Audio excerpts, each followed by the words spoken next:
Hey everyone, welcome to this explainer on aerodynamic principles. We're keeping it zero fluff to get you ready for your PPL ground exam.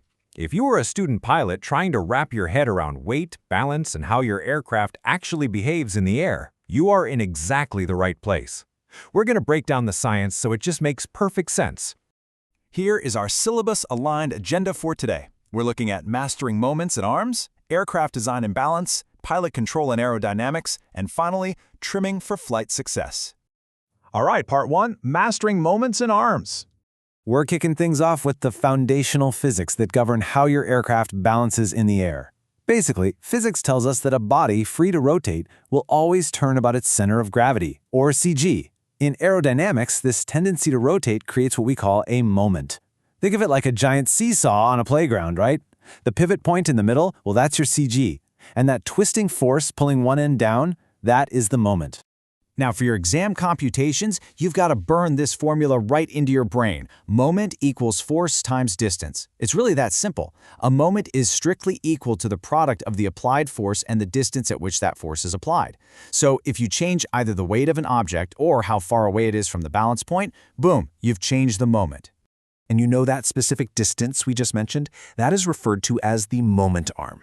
The arm is literally just the measurement from a predetermined reference point, which manufacturers call the datum, to wherever that specific force or weight is sitting in the airplane.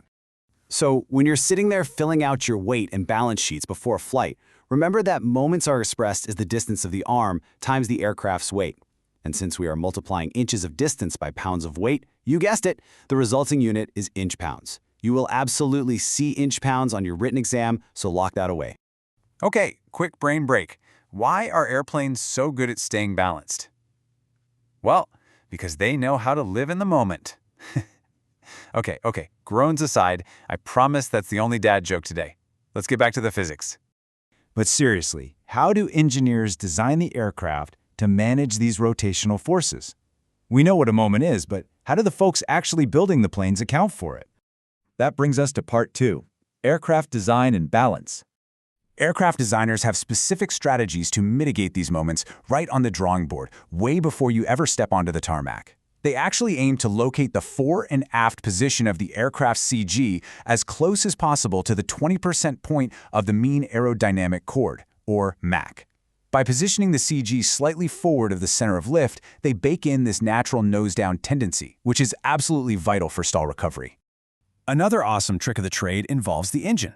If the thrust line is designed to pass perfectly horizontally through the CG, changing your power won't actually cause the aircraft to pitch.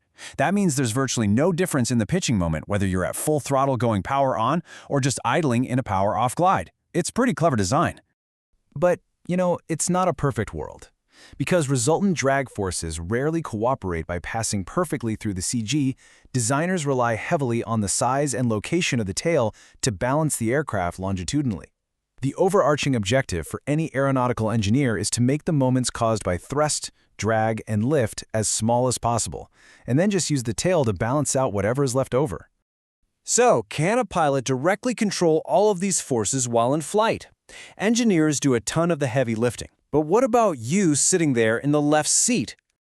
Let's dive into Section 3, Pilot Control and Aerodynamics. It turns out your direct influence over these aerodynamic forces is surprisingly specific. You don't have magic strings attached to every force acting on the plane. In fact, you have absolutely no direct control over the location of forces acting on the aircraft, with one massive, singular exception. You control the center of lift by changing your angle of attack, or AOA. When you pull back or push forward on the yoke, you change that AOA. But here's the catch. Because aerodynamics are totally interconnected, changing the AOA immediately alters all the other forces as well. And this perfectly illustrates the domino effect of airspeed. Because you can't independently change one force without affecting the others, something as simple as changing airspeed creates a total cascade of aerodynamic consequences. Think about it. You change your airspeed. That immediately changes your lift. Changing the lift changes your drag, and that resulting change in drag and lift alters the required up or down force on the tail. It is a constant domino effect. So what exactly is your job in all of this? Well, aside from setting your configuration, when invisible forces like turbulence and gusts act to suddenly displace your aircraft, your primary role is reacting. You provide opposing control forces to counteract that displacement and keep the plane right on its intended path. Now, what happens when the center of gravity shifts mid-flight? The crucial point here is knowing how to handle those in-flight changes without totally exhausting yourself. Because remember, your balance point is never truly static. Which brings us to our final section, trimming for flight success. Throughout a typical flight, your CG naturally shifts around due to variations in load. The biggest culprit for this? Fuel burn-off. As you fly, your tank's empty, which removes weight from the wings and shifts the balance. Other variations happen on the ground during stops with the loading or offloading of passengers and cargo. Honestly, even a passenger just getting up and walking to the back of a larger plane changes the CG mid-flight. To counteract these shifting forces, so you don't have to hold a heavy yoke for the whole trip, you rely on trimming devices. The most common ones you'll use as a pilot are your elevator trim tabs. Those are the small hinge surfaces on the trailing edge of the elevator, or in some aircraft, fully adjustable horizontal stabilizers. Why is this so absolutely crucial? Well, over the wide ranges of balance you encounter during flight, especially in large aircraft, if you didn't have these trimming devices, man, the physical force required to hold the controls in place would quickly become excessive. It's incredibly fatiguing, and a fatigued pilot is, without a doubt, a dangerous pilot. Next time you feel heavy on the controls during a flight, ask yourself, am I fighting the physics, or did I just forget to trim? Keep that thought in mind during your practical flying. If you feel like you are wrestling the airplane, just stop and let the aerodynamics do the work for you. Understanding these moments and using your trim will make you a much safer, smoother, and honestly, a way more efficient pilot. And that wraps up this explainer on moments, CG, and trim.